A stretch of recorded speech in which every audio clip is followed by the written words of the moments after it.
بتمت نہ کر سکا.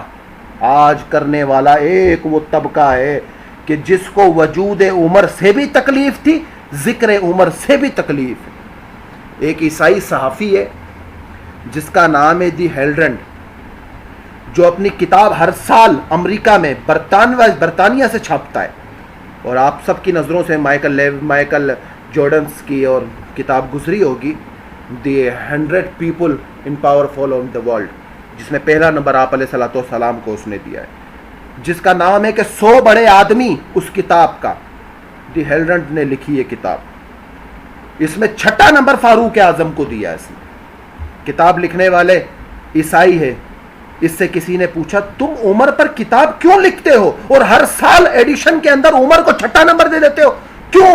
عمر تو مسلمان ہے, آدمیوں میں کیوں شمار کرتے ہو؟ یہ جو بات کہتا ہے وہ بڑی انمول ہے, اور مجھے جہاں تک یاد پڑتا ہے میں نے یہ وہ ویڈیو بھی دیکھی ہے, اور اس نے جو بات کہی وہ انگریزی اخبار میں شائع بھی ہوئی, اور اس کے اوپر باقاعدہ طور پر ایک پورا مضمون بھی چھپا تھا اخباروں کے اندر. آج سے تقریباً کوئی 10-12 سال پہلے, لگ بھگ تقریباً 10 سال ہو گئے ہوں گے اس سال.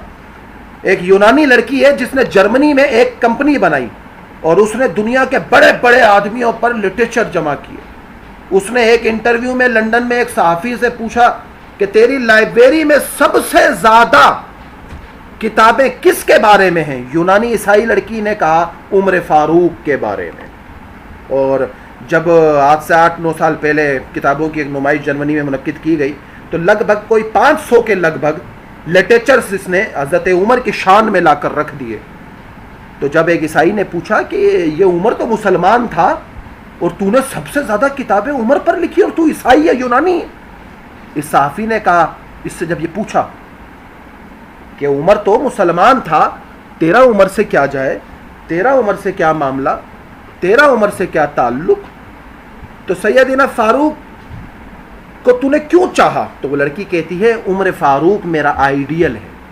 عمر فاروق کون کہتی ہے؟ عیسائی, مسلمان نہیں ہے, مسلمان نہیں ہے, عالمہ نہیں ہے, عالم نہیں ہے, حافظہ نہیں ہے, محدثہ نہیں ہے, دیندار نہیں ہے, الحق اکیڈمی سے جڑی ہوئی نہیں ہے, دنیا کی کسی اور اکیڈمی سے جڑی ہوئی نہیں ہے, ایک عیسائی ہے, یونانی ہے, کہتی ہے عمر میرا آئیڈیل ہے.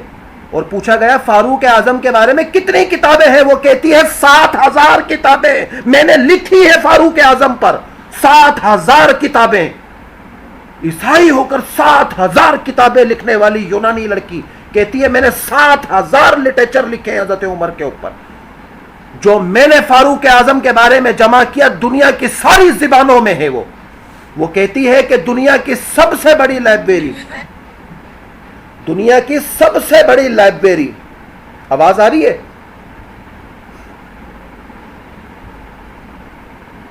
آواز آ رہی ہے؟ دنیا کی سب سے بڑی لائبریری, دنیا کی سب سے بڑی لائبریری کے بارے میں وہ کیا کہتی ہے کہ میرے پاس ہے سب سے زیادہ کتابیں فاروق اعظم پر کیوں پسند کی؟ تو اس نے حیرت انگیز جواب دیا, حیرت انگیز جواب دیا. اقبال رحمت اللہ علیہ سے کسی نے پوچھا عقل کی انتہا کیا ہے, عقل کی انتہا کیا ہے؟ اقبال نے کہا حیرت, حیرانگی عقل کی انتہا ہے. تو کہا حیرانگی کی انتہا کیا ہے؟ اقبال نے کہا عشق. کہا عشق کی انتہا کیا ہے؟ اقبال نے کہا لا انتہا ہے. تو پوچھنے والے نے کہا تو آپ نے اپنے شاعری میں کہا ہے کہ تیرے عشق کی انتہا چاہتا ہوں, میری سادگی دیکھ کے کیا چاہتا ہوں. تو اقبال مسکرائے اور کہا اگلے ہی شعر میں, اگلے ہی مصرے میں شاعر کو اپنی غلطی کا احساس ہو گیا. کہا کہ میری سادگی دیکھ کے کیا چاہتا ہوں, جو چیز لا انتہا ہے اس کی انتہا چاہتا ہوں. تو حیرت انگیز جواب اس لڑکی نے بھی دیا. اور جواب کیا دیا؟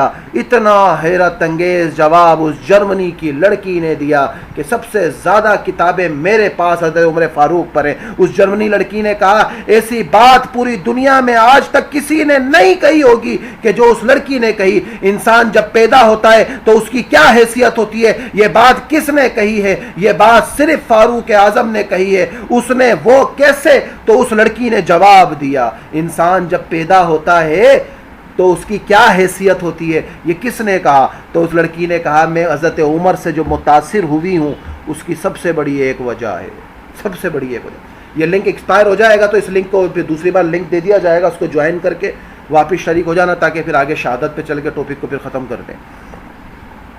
تو اس لڑکی نے کیا کہا, حضرت عمر بن عاص مصر کے گورنر ہیں. اس لڑکی نے کہا کہ میں جو عمر سے متاثر ہوئی ہوں اس کی ایک وجہ ہے, ایک ریزن ہے. کہا کیا؟ کہا عمر بن عاص مصر کے گورنر ہیں, وہاں ایک آدمی کو گورنر کے لڑکے نے گرفتار کر کے اس کی پشت پر کوڑے لگائے اور بدو نے فاروق اعظم کے پاس آ کر شکایت کر دی. حضرت عمر رضی اللہ تعالیٰ عنہ حج کے دوران کوٹ کچہری لگایا کرتے تھے, عام کوٹ کچہری, کھلی کچہری, جس میں لوگ آ کے گورنر, صحابہ, بڑے بڑے لوگوں کے بارے میں کمپلین کیا کرتے. فاروق اعظم کے پاس ایک بدو آیا اور آ کر کہا کہ مجھے مصر کے گورنر کے لڑکے نے کوڑے مارے. حضرت فاروق اعظم مدینے سے ہر سال مکہ آتے اور وہاں کھلی کچہری لگایا کرتے. حضرت فاروق اعظم کی کھلی کچہری دنیا میں مشہور تھی, لوگ کھلی کچہری میں سوال جواب شکایتیں لے کر آتے. اس جرمنی لڑکی نے لکھا کہ سیدنا فاروق اعظم کی کھلی کچہری میں بدو نے آ کر مصر کے گورنر عمر بن عاص کے بیٹے کے بارے میں شکایت کر دی کہ عمر بن عاص کے بیٹے نے مجھے کوڑے مارے. کون ہے مصر گورنر؟ یہ وہی عمر بن عاص رضی اللہ تعالیٰ عنہ ہے جس کو فاروق اعظم نے 2 خط لکھے تھے. ایک خط دریائے نیل کے نام تھا, دوسرا خط عمر بن عاص کے نام تھا. کہ عمر بن عاص نے کہا اسلام اس چیز کی اجازت نہیں دیتا کہ خوبصورت لڑکی کو سجا سجو کر آپ لوگ دریائے نیل میں ڈالو اور اس کا پانی چل جائے, اسلام ان خرافات سے روکتا ہے. یہ وہی مصر کے گورنر عمر بن عاص تھے, عمر بن عاص رضی اللہ تعالیٰ عنہ. فاروق اعظم نے اسی وقت پولیس کے انچارج حضرت محمد ابن مسلمہ کو بھیجا کہ جاؤ بلا کر لاؤ انہیں ابھی کے ابھی, اور جاؤ گورنر مصر حضرت عمر بن عاص اور ان کے لڑکوں کو گرفتار کر کے میرے دربار میں پیش کر دو. جب مصر کے گورنر فاروق اعظم کے دربار میں پیش کیے گئے تو فاروق اعظم نے جواب دیا.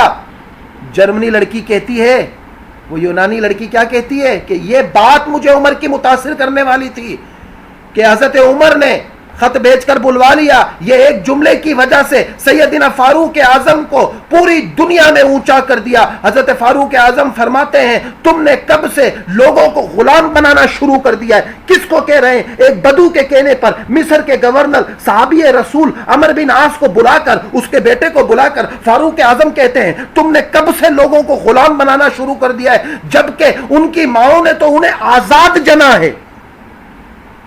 ان کی ماؤں نے تو انہیں آزاد جنا ہے. اقبال نے کہا تھا the life is variety on the speak man in chains, انسان تو آزاد پیدا ہوا لیکن ان سے زنجیر اور خواہشات نے جکڑا ہوا ہے.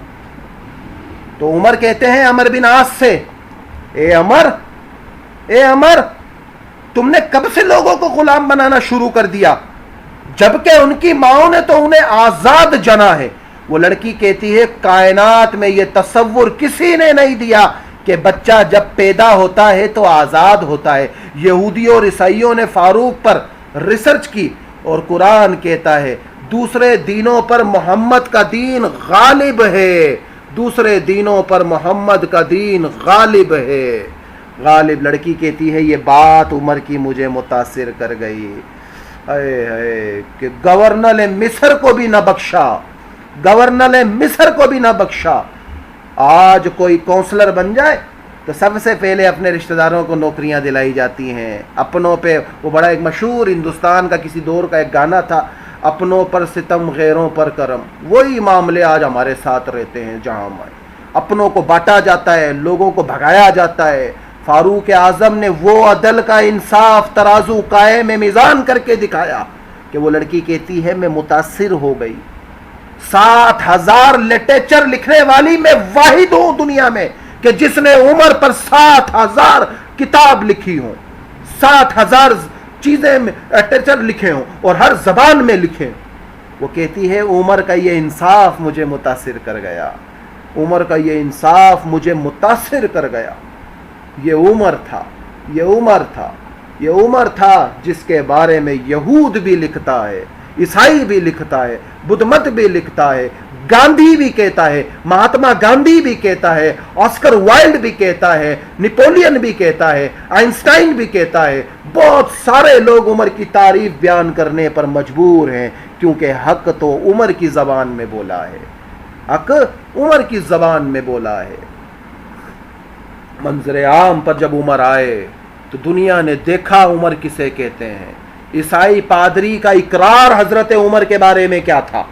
بیت الاقدس کو فتح ہونا ہے، سرزمین شام، پیغمبر سرزمین شام، صحابہ کرام رضی اللہ تعالیٰ عنہ اجمعین کی ایک جماعت بیت المقدس کو فتح کرنے کے لیے گئی تو عیسائیوں کے پادریوں نے کہا ہماری کتاب انجیل میں لکھا ہے اگر تمہارے مقابلے میں محمد رسول اللہ کے صحابی آئے تو ان سے جنگ نہ کرنا، اگر جنگ کی تو شکست کھاؤ گے اور بدترین شکست کھاؤ گے، بدترین شکست کھاؤ گے، بغیر جنگ کیے بیت المقدس کی چابیاں ان کے ہاتھوں میں دے دینا۔ ایک پادری نے کہا، صحابہ نے کہا کہ لاؤ چابیاں، انہوں نے کہا چابیاں آپ کو نہیں دیں گے، آپ کے خلیفہ کو یہاں لاؤ، چابیاں آپ کو نہیں دیں گے، آپ کے خلیفہ کو لے کر آؤ، چابیاں ہم اسے دیں گے۔ جنگ خیبر یاد ہے نا، دانت کو مسواک کر رہے تھے تو کافر ڈر کے بھاگ گئے تھے کہ آج تو لگتا ہے مسلمان دانت تیز کر رہے ہیں، ہمیں کچا چبا جائیں گے۔ کبھی کبھی جنگوں کا خوف اللہ ایسا طاری کرتا ہے کہ مسلمان کے مسواک اٹھانے پر، سنت کو زندہ کرنے پر کفار کے سینوں پر ضربے لگا دیتا ہے، تالے لگا دیتا ہے۔ تو کیا کہتے ہیں عیسائی؟ اپنے خلیفہ کو لاؤ اور چابیاں لے جاؤ۔ ہماری کتابوں میں کچھ باتیں لکھی ہیں کہ محمد علیہ الصلوۃ والسلام کی طرف سے کوئی صحابی اگر بیت الاقدس کی طرف آتا ہے تو اس سے جنگ مت کرنا، نہیں تو شکست ہوگی۔ تو صحابہ نے سیدنا فاروق اعظم کو مدینے میں پیغام بھیجا، کہاں بھیجا؟ مدینے میں پیغام بھیجا تھے۔ تو کیا کہا انہوں نے کہ اپنے خلیفہ کو بھیجو اور کہو آئے وہ چابیاں ہم سے لے جائے، ہماری کتابوں میں لکھا ہے کہ محمد علیہ الصلوۃ والسلام کی طرف سے جو صحابہ رسول آئیں گے ان سے جنگ مت کرنا، نہیں تو شکست ہوگی۔ تو انہوں نے حضرت عمر خطاب رضی اللہ تعالیٰ عنہ کو مدینے میں پیغام بھیجا، صحابیوں کی جماعت وہاں موجود تھی، آئیں گے تو چابیاں ملیں گی۔ فاروق اعظم نے اپنے غلام سے کہا سواری تیار کرو، فاروق اعظم نے اپنے غلام سے کہا سواری تیار کرو۔ غلام کے ہاتھوں میں مہار تھی، کچھ دور جا کر فاروق اعظم نے فرمایا سواری روکو روکو، سواری روکو روکو، تو سواری روک دی گئی۔ حضرت عمر سواری سے نیچے اتر آئے اور اتر کر مجھے کہا تم سواری پر سوار ہو جاؤ۔ اپنے غلام سے فاروق اعظم نے کہا کہ چلو سواری تیار کرو، ہمیں خط آیا ہے کدھر سے؟ شام سے، اور وہ کہہ رہے ہیں کہ عیسائی کہہ رہے ہیں ہم تمہیں چابیاں جب دیں گے جب تمہارا خلیفہ آئے گا، تو چلو اپن چلتے ہیں ادھر۔ خلیفہ نے سواری تیار کرنے کے لیے غلام کو کہا، غلام نے سواری تیار کی، حضرت عمر فاروق سواری پر بیٹھ گئے، تھوڑی آگے سواری چلی، حضرت عمر نے کہا غلام روکو سواری کو، سواری روکی، حضرت عمر نیچے اترے، غلام سے کہا تم اوپر چڑھ جاؤ، تم اوپر چڑھ جاؤ۔ غلام نے کہا میں تو غلام ہوں۔ سیدنا فاروق اعظم نے فرمایا بے شک تو غلام ہے، لیکن بحیثیت انسان تیرے اور میرے میں کوئی فرق نہیں ہے،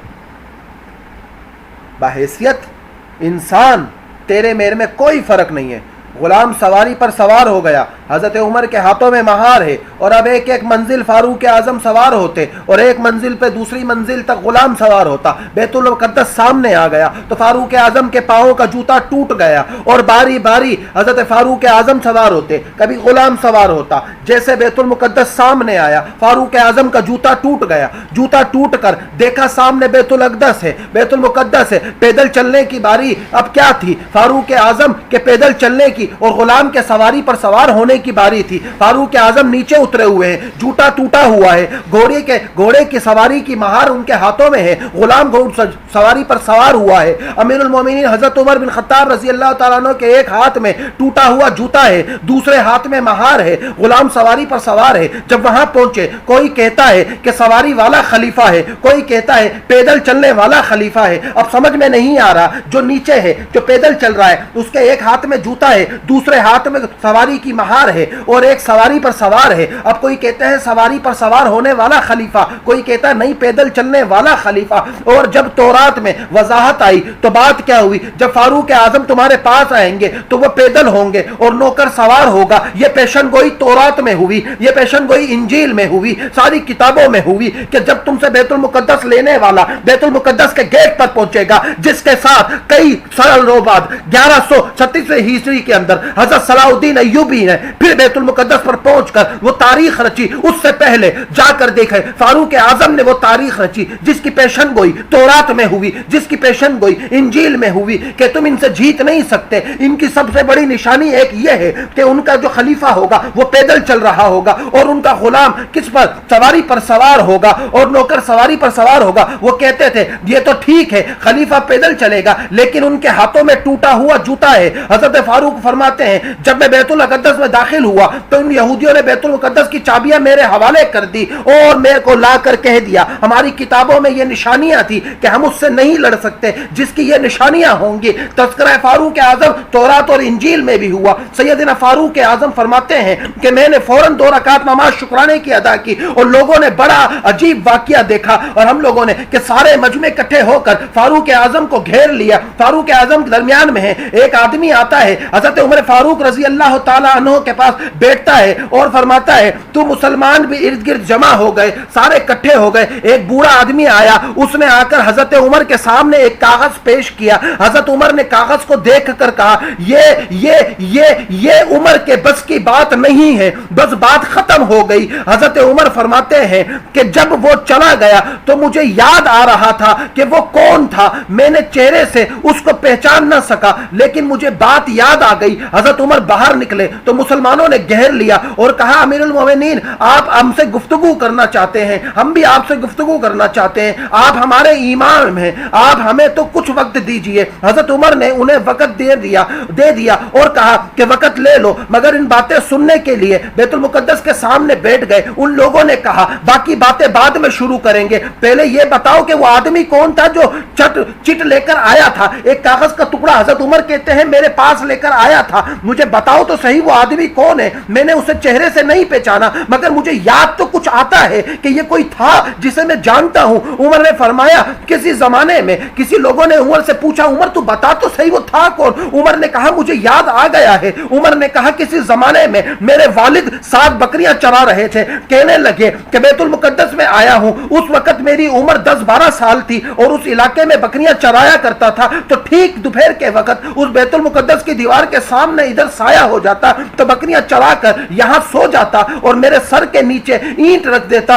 اور لاٹھی پر اپنا سر رکھ لیتا اور بکریاں باندھ دیتا اور خود آ کر دیوار کے سائے کے نیچے سو جاتا۔ ایک دن میں سویا ہوا تھا، ایک آدمی میرے تہمن پر ٹانگ سے ہٹا رہا تھا اور میری آنکھ کھلی تو میں نے دیکھا کہ وہ کوئی اور ہے اور ایک آدمی ہے جو میرے تہمن کو ہٹا رہا ہے۔ اس آدمی نے تہمن سے کپڑا ہٹایا، اپنے ساتھی ایک یہ وہی تھا کہ جس کو میں پہچان گیا جو پرچی لے کر میرے پاس آیا ہے، اور اس نے کہا میرے ہاتھ میں کتاب پکڑی ہوئی ہے، میں سمجھ نہیں سکا یہ کون ہے۔ تھوڑی دیر کے بعد آیا اور کہنے لگا ایک چٹ پر لکھ کر دو، جب حکومت بیت المقدس میں تمہاری ہوگی تو تم مجھے زمین دو گے۔ جب بیت المقدس میں حکومت تمہاری ہوگی تو تم مجھے زمین دو گے۔ عمر کیا کہتے ہیں کہ مجھے یاد آ گیا یہ کون ہے، اور یاد کب آیا؟ جب بیت المقدس فتح ہوا، کہ جب میں چھوٹا اپنے ابا کے ساتھ بکریاں چرایا کرتا اور میں ایک درخت کے نیچے لیٹ گیا، سونے کے لیے آرام کرنے لیٹ گیا، 10-12 سال میری عمر تھی کہ ایک آدمی میرے قریب آیا اور میرے تہمند کو اپنی ٹانگ سے ہٹانے لگا اور میری آنکھ کھل گئی اور میں نے اسے دیکھا اور اس کے ہاتھ میں ایک کتاب پکڑی ہوئی تھی، میں سمجھا نہیں۔ تھوڑی دیر کے بعد آیا اور کہنے لگا مجھے ایک چٹ پر، ایک کاغذ پر لکھ کر دو کہ جب بیت المقدس میں تمہاری حکومت آئے گی تو تم مجھے زمین دو گے۔ حضرت عمر فرماتے ہیں کہ میری حکومت یہاں کب ہوگی؟ وہ میرے پیچھے پڑ گیا، میرے تو ہنسنے لگا۔ میں 10-12 سال کا بچہ اور یہ بندہ کہتا ہے کہ تمہاری حکومت بیت المقدس میں آئے گی تو تم مجھے وہاں زمین دو گے۔ حضرت عمر سوچتے ہیں کہ 2000 سال سے رومی بادشاہ ٹائٹس کے دور سے بیت المقدس کی وہ اینٹیں گرائی ہوئی ہیں، ٹائٹس نے ہیکل سلیمانی، اور ادھر جنگ اور ماحول ہے اور یہودیوں کے قبضے اور عیسائیوں کے قبضے میں ہے وہ جگہ ہے۔ حضرت عمر کہتے ہیں میرے پیچھے پڑ گیا، مجھے کہہ رہا لکھ کر دو۔ جان چھڑانے کے لیے حضرت عمر کہتے ہیں میں نے دستخط کر دیے، جا تیری جگہ ہو گئی۔ مجھے کیا پتا تھا کیا ہوگا، تو میں نے لکھ دیا کہ یہ جگہ تیری ہو گئی۔ آج وہی آدمی میری لکھی ہوئی چٹ لے کر آیا ہے، تو میں نے کہا یہ جگہ عمر کے باپ کی نہیں ہے، یہ جگہ مسلمانوں کا حق ہے۔ اور قرآن نے کہا یہ عمر تو وہ ہے جس کا ذکر تورات اور انجیل میں آ چکا۔ اور اس آدمی نے کہا تو مسلمانوں کا دوسرا خلیفہ ہوگا، تو اس نے میری تہمن سے کپڑا ہٹا کر اپنے ساتھی سے کہا چہرے میں ویسا ہی ہے، پنڈلی میں نشان بھی ویسا ہی ہے۔ اس نے اپنے ساتھی سے کہا یہ وہی ہے، یہ وہی ہے، یہ وہی ہے جس کی نشانیاں تورات میں ہیں، یہ وہی ہے جس کی نشانیاں انجیل میں ہیں۔ آج مسلمانوں کتنی خوشی ہے کہ فاروق اعظم کی شہادت ہوئی۔ شہادت پہ رونا ہمارا شیوا نہیں ہے، اللہ ہمیں ان کے نقش قدم پہ چلنے والا بنا دے۔ اصل چیز تو ہمارے لیے یہ ہے، ہمیں ان کے نقش قدم پر چلنے والا بنا دے۔ اصل چیز تو ہمارے لیے یہ ہے، اس چیز کے لیے ہم محنت کرتے ہیں۔ فاروق اعظم رضی اللہ تعالیٰ عنہ اجمعین کو سمجھنے کے لیے سب سے ضروری جو چیز سمجھنا ہے ہم لوگوں کو، وہ ان کی چیز اور ان کی شہادت اور ان کا دین کے لیے غلبہ اور ان کی تکلیفیں جو برداشت کرنا تھا۔ بات یہاں تک سمجھ میں آئی؟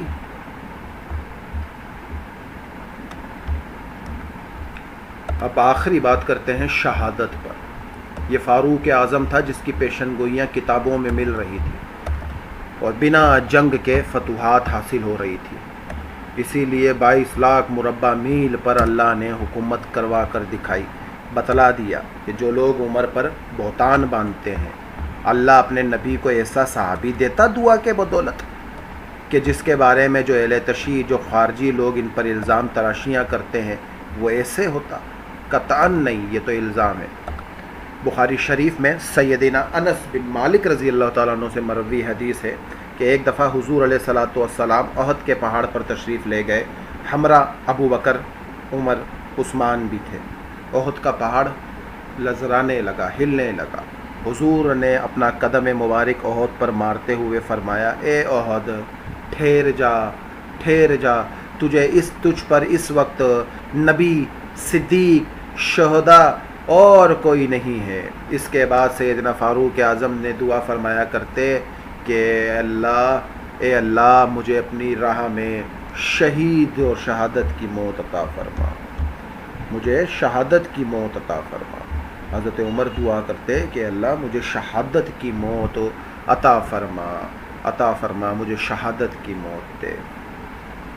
آخری ایام حیات میں آپ رضی اللہ تعالیٰ عنہ نے خواب دیکھا، ایک سرخ مرغ نے آپ کے شکم مبارک پر 3 چونچیں ماری ہیں۔ آپ نے یہ خواب لوگوں سے بیان کیا اور فرمایا میری موت کا وقت قریب ہے، میری موت کا وقت قریب ہے۔ اس کے بعد یہ ہوا کہ ایک روز معمول کے مطابق بہت سویرے نماز کے لیے مسجد میں تشریف لے گئے۔ اس وقت ایک درہ آپ کے ہاتھ میں ہوتا تھا اور سونے والے کو آپ نے درے سے جگاتے، ہلکا سا مار کے کہ اٹھو نماز کا ٹائم ہو گیا ہے، چلو حی علی الصلاۃ، حی علی الفلاح، آؤ کامیابی کی طرف، آؤ نماز کی طرف، جگاتے۔ مسجد میں پہنچ کر نمازیوں کی صف درست کروائی، حکم دیا، اس کے بعد نماز شروع فرماتے اور نماز میں بڑی بڑی صورتیں پڑھتے۔ اس روز بھی آپ نے ایسا ہی کیا۔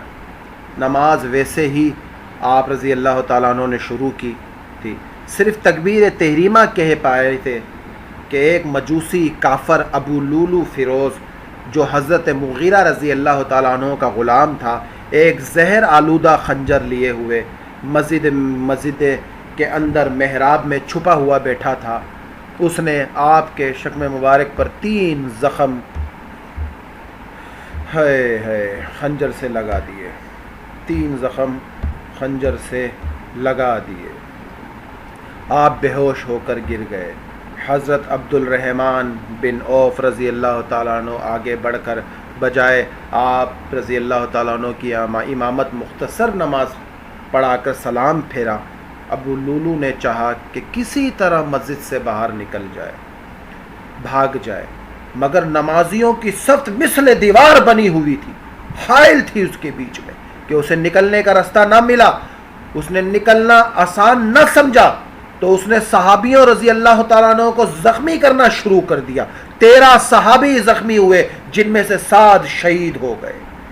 اتنے میں نماز ختم ہو گئی، ابو لولی مجوسی فیروز پکڑا گیا۔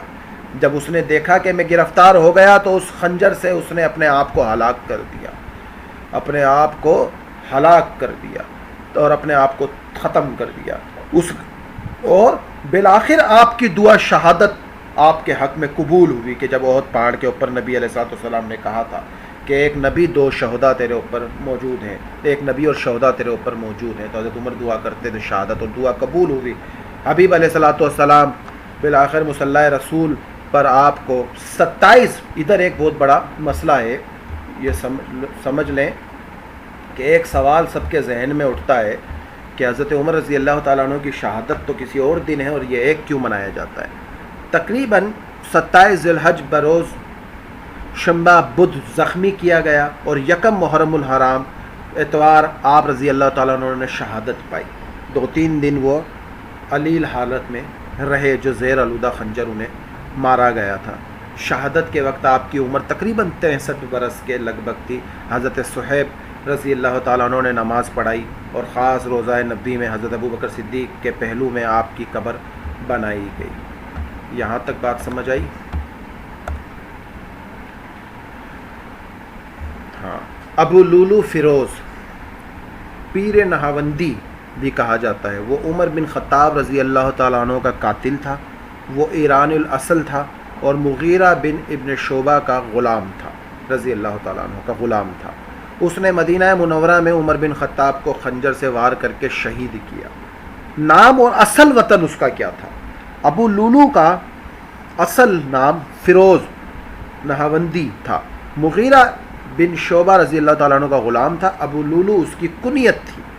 اردو میں بولنے والے ابو لولو مجوسی فیروز کہتے ہیں، لیکن اس کا اصلی نام فیروز نہاوندی اور کنیت ابو لولو تھی۔ رومیوں کی ایرانیوں سے جنگ میں اسے اسیر بنا لیا گیا اور جب مسلمانوں کی رومیوں سے جنگ ہوئی تو مسلمانوں نے اسے اپنے قیدی بنا لیا اور اسیر میں غلام کے طور پہ جب مال غنیمت بانٹا گیا تو غلام حضرت مغیرہ رضی اللہ تعالیٰ عنہ کے حصے میں یہ آیا، کیونکہ منافق تھا، یہ ان کے حصے میں آیا۔ ابو لولو کی ناراضگی کا سبب، ابو لولو کا مالک اس سے بہت زیادہ پیسے لیتا تھا۔ اس نے خلیفہ دوم عمر بن خطاب سے شکایت کی۔ عمر فاروق نے بات سن کر جواب دیا کہ تمہارے ہنر کے مقابلے میں یہ زیادہ پیسے نہیں ہیں۔ اس پر ابو لولو نے کہا وہ عمر کے لیے بھی ایک چکی بنائے گا، ایک دھمکی دی، ایک چیز بنائے گا لڑنے کے لیے، مارنے کے لیے۔ حضرت عمر نے اپنے ساتھیوں کو کہہ دیا اس نے مجھے قتل کی دھمکی دی ہے، اس کے خلاف کوئی کارروائی نہیں کی، بس صرف ساتھیوں کو بتا دیا۔ اب اہل تشیع شیعہ جو ہیں ان کا نظریہ کیا ہے؟ شیعہ علماء نے اپنی کتابوں میں لکھا ہے کہ ابو لولو مسلمان تھا، وہ امیر المومنین حضرت علی ابن طالب رضی اللہ تعالیٰ عنہ کے شیعوں میں سے تھا، جبکہ ذہن اور ذہنی اپنا ذہبی المختصر فی الرجال میں کہا ہے کہ ابو لولو عبید اللہ بن زکوان کا بھائی تھا اور عبداللہ سکیہ حدیث میں قابل اعتبار اور اہل مدینہ کے بزرگوں میں محدثین فقہ میں سے تھے، اور حضرت عمر بن خطاب فرزند عبید اللہ سے اپنے والد کے قتل کا بدلہ لینے کے لیے ابو لولو کی بیٹی کو قتل کر دیا۔ امیر المومنین حضرت علی نے مقدار دیگر صحابہ نے ابو لولو کے قتل کا قیاس لینے کے لیے حضرت عثمان سے مطالبہ کیا، لیکن انہوں نے قیاس لینے سے انکار کر دیا۔ یہ شیعوں کا نظریہ ہے، یہ ہمارا نظریہ نہیں ہے، یہ شیعوں کا نظریہ ہے۔ سنیوں کا نظریہ کیا ہے؟ اہل سنت کے نزدیک ابو لولو اپنے اصل دین آتش پرستی پر تھا، سورج آتش آگ پرستی پر تھا اور وہ اس پہ قائم تھا۔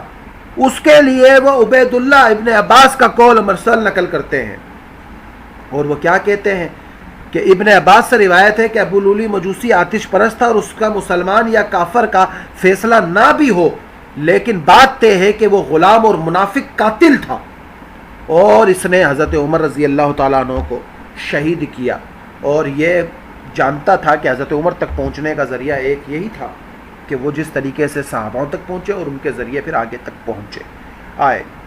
آج ایک نظریہ دیا گیا ہے پوری دنیا کے اندر اہل تشیعوں نے کہ حضرت عمر رضی اللہ تعالیٰ عنہ نے جو فاطمہ رضی اللہ تعالیٰ عنہ پہ گیٹ مارنے کی من گھڑت روایت پیش کی ہے، کوئی اس کا دلیلی ثبوت نہیں ہے۔ تو جو پورا قصہ سنایا گیا اس میں یہ سارا واقعہ آیا کہ جب اللہ جانتے تھے نوح کا بیٹا اس کے لیے مفید نہیں ہے تو اس کو نہیں دیا، ابراہیم کا باپ مفید نہیں ہے، نہیں دیا، نبی کا چاچا دنیا میں تو مفید ہو، شاید بعد میں مفید نہ ہو، آخر میں مفید نہ ہو، نبوت ملنے کے بعد اس کے بعد مفید نہ ہو، تو وہ نہ دیا۔ عمر دے دیا۔ اللہ تو جانتے تھے کہ اگر عمر کے یہ عمل تھے جو وہ لوگ کہتے ہیں تو اللہ کبھی عمر نہ دیتے کہ نبی کی عزت پہ داغ آتا، مگر عزت اسلام کو عمر کی وجہ سے اللہ سبحانہ و تعالیٰ نے عمر کے دین میں لگنے سے دین کا کام اور کھلم کھلا کرنے کی اجازت ملی۔ تو یہ نظریہ تو ان کا یہاں دم توڑ گیا۔ اب چلو تھوڑی دیر کے لیے آگے چلتے ہیں۔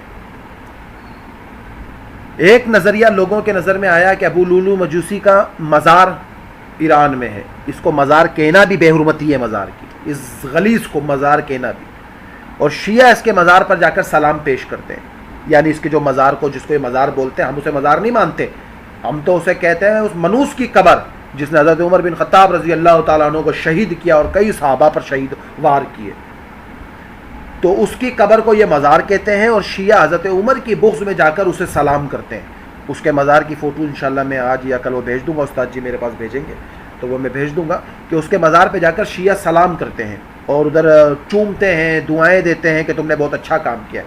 اور اسی کی نسبت آج کچھ لوگ جو حضرت عمر سے بغض رکھتے ہیں وہ فیروزہ نام کا پتھر انگوٹھی میں اسی لیے پہنتے ہیں کہ اس کی مشابہت ابو لولو مجوسی فیروز سے ہوتی ہے، اور شیعہ تو اسی وجہ سے پہنتے ہیں، اور ہمارے مسلمان بھی دیکھا دکھی پہننے لگ گئے کہ فیروزہ ہے، فیروزہ ہے، فیروزہ ہے۔ اس فیروزہ کے پیچھے بڑی گہری کہانی ہے کہ وہ فیروزہ شیعہ اس لیے پہنتے ہیں کہ عمر کو مارنے والے کا نام فیروز تھا، اور اسی کے چکر میں وہ سارا کا سارا وہ ڈرامہ کرتے ہیں، مگر ہمارے سنیوں کو علم نہیں ہے، تو ہمارے سنی بیچارے سیدھے سادھے وہ بولتے ہیں بابا ٹھیک ہے انگوٹھی ہے پہن لی ہے، مولوی تو ہر چیز پہ روک دیتے ہیں۔ تو وہ پورا کا پورا ایک واقعہ وہ لے کر چلتے ہیں، اور اس طرح اسلام کے دوئم خلیفہ حضرت عمر بن خطاب رضی اللہ تعالیٰ عنہ کا یوم شہادت اور سیرت پر مکمل بیان نشستی آسان لفظوں میں یہاں تک کوشش کی کہ ختم ہو جائے، سمجھا دیا۔ یہ واقعات صرف ایک دن کے لیے نہیں ہیں، ان واقعات کو اپنی زندگی میں لا کر عمل کر زندگی گزارنے والے بنیں اور ان کو ہمیشہ کے لیے آگے لے کر چلیں، تاکہ ہمیں اور ہمارے بچوں کو ان کی قربانیاں پتہ ہو۔ آگے ابھی 7-8 دن بعد میں اپنا واقعہ کربلا یوم شہادت حسین رضی اللہ تعالیٰ عنہ ان کے بارے میں بھی ہم کوشش کریں کہ ہمیں پتہ ہو۔ چلو تاریخ میں زیادہ قصات ان کے موجود نہیں ہیں، مٹائی گئی تاریخیں، مگر جو چیزیں موجود ہیں کہ نماز کی حالت میں انہوں نے کس طرح سے قربانیاں قبول کی، نماز کسی حال میں نہ چھوڑی، اس پر اللہ سے دعا کریں کہ اللہ ہم سب کو عمل کی توفیق عطا فرمائے۔